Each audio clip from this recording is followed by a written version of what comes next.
IPCOM depuis ma seconde.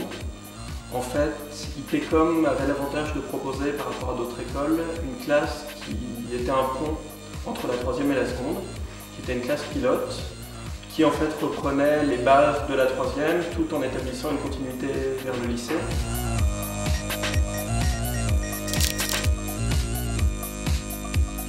Je suis à IPCOM depuis bientôt 1 an maintenant, en première scientifique. Et j'ai changé de lycée parce que j'étais assez bonne élève, j'avais de bons résultats, mais je me sentais mal à l'aise justement par rapport aux autres élèves et j'avais besoin d'un établissement qui me redonne un peu confiance en moi.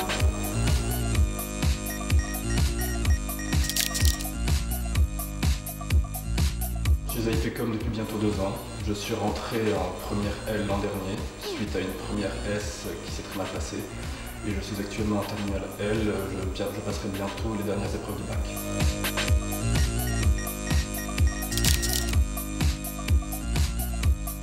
Je suis à IPCOM depuis cette année. J'ai été déscolarisée l'année dernière et seul IPCOM m'a acceptée.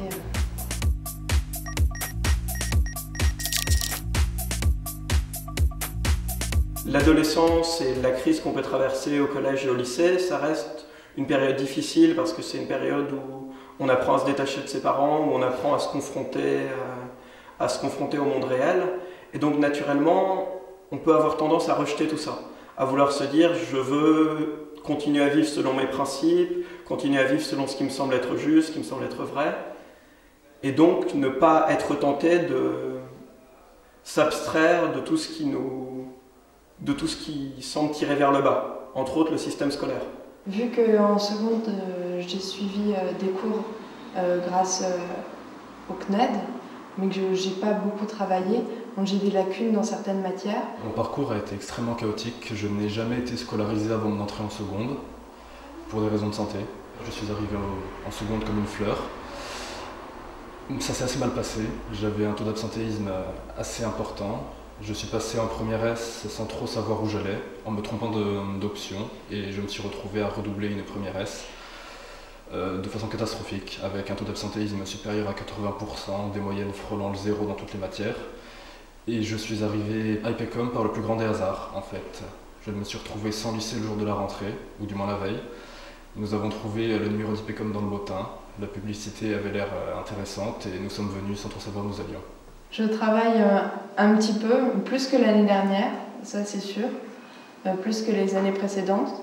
Et j'apprends à apprendre en fait, surtout ça, parce que j'ai jamais appris de toute ma scolarité. Donc j'essaie de commencer à prendre du plaisir et à travailler, tout simplement. Pour la première fois dans un cadre scolaire, on m'a considéré à la fois comme un élève, c'est-à-dire comme quelqu'un qui doit apprendre, comme quelqu'un qui est là pour apprendre, parce que l'élève c'est quand même celui qui reçoit le savoir, pas autre chose, mais aussi comme un individu qui a ses peurs, qui a ses angoisses, qui a un certain nombre de choses qui peuvent le handicaper, qui peuvent lui donner envie de fuir justement ce cadre-là. Et c'est ce regard que j'ai trouvé particulièrement intelligent de certains professeurs que j'ai eus, d'à la fois reconnaître les fragilités de ces élèves et à la fois les stimuler, leur donner envie d'aller de l'avant et de construire quelque chose. Les professeurs sont vraiment à l'écoute de nous, de nos problèmes et des questions qu'on peut se poser. Les professeurs nous apprennent à travailler pour nous en fait. On se rend compte que par rapport aux autres lycées en fait, oui, c'est vraiment pour nous, pas parce que les professeurs nous mettent la pression ou les choses comme ça. C'est bien plus bénéfique, en fait. C'est avec plaisir que je travaille. J'essaie de me passionner et d'essayer de trouver de l'intérêt à ce que je fais, qui n'était pas le cas avant d'entrer à IPCOM. Il y a énormément de choses à apprendre d'une scolarité. Il y a énormément de choses à apprendre de rencontres avec des professeurs. Il y a énormément d'enrichissement qui peut naître de tout ça. Chaque année à IPCOM, il y a un voyage qui est organisé. Donc là, c'était aux vacances de février et nous sommes partis en Russie. Ça a permis, en tout cas, ça m'a permis de m'ouvrir beaucoup plus au niveau déjà des autres élèves qui étaient avec nous et puis des professeurs. À la fois, on apprenait beaucoup de choses et en même temps, c'était une ambiance plutôt amicale. Enfin, tout le monde s'entendait bien et c'était très sympa.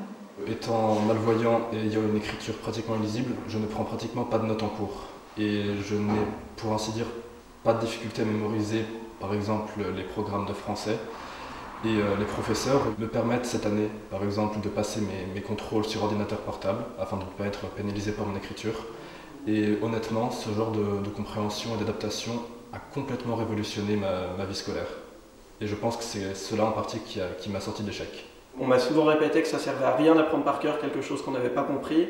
Ça passait toujours par une compréhension, par une assimilation, et pas par de l'apprentissage par cœur. Dans ma classe, il y a une certaine hétérogénéité, mais ce n'est pas vraiment gênant puisque en fait, chacun a eu un parcours individuel et de toute manière on travaille pour soi.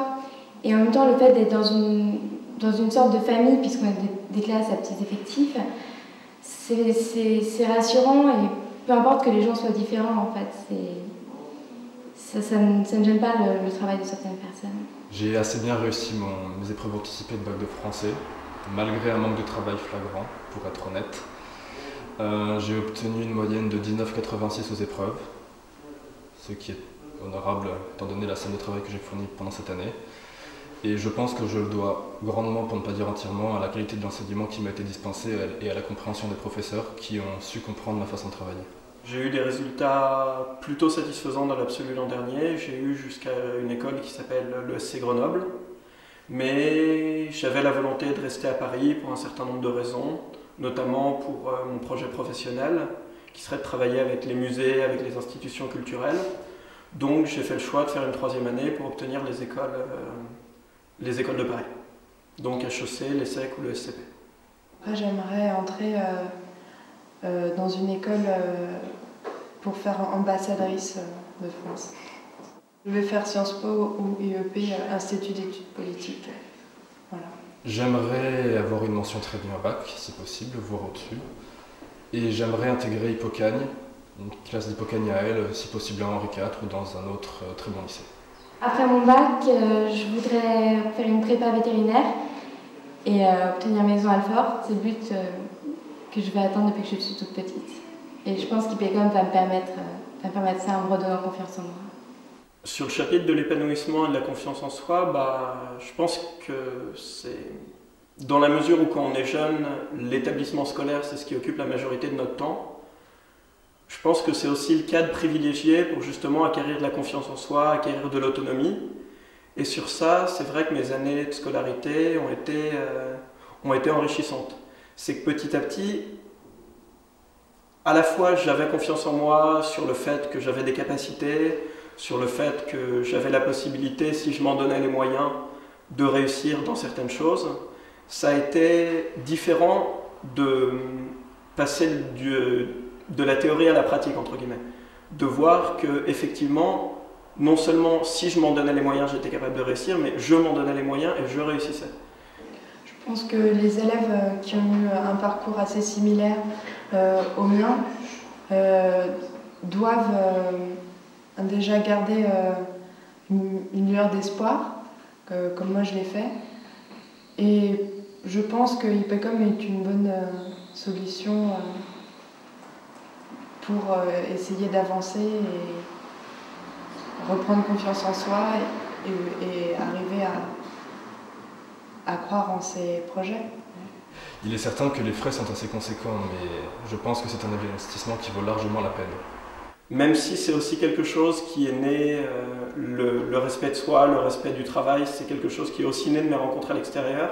C'est vrai qu'Hippocam a eu un rôle de catalyseur là-dedans. De catalyseur dans le sens où c'est ce qui a provoqué le déclic.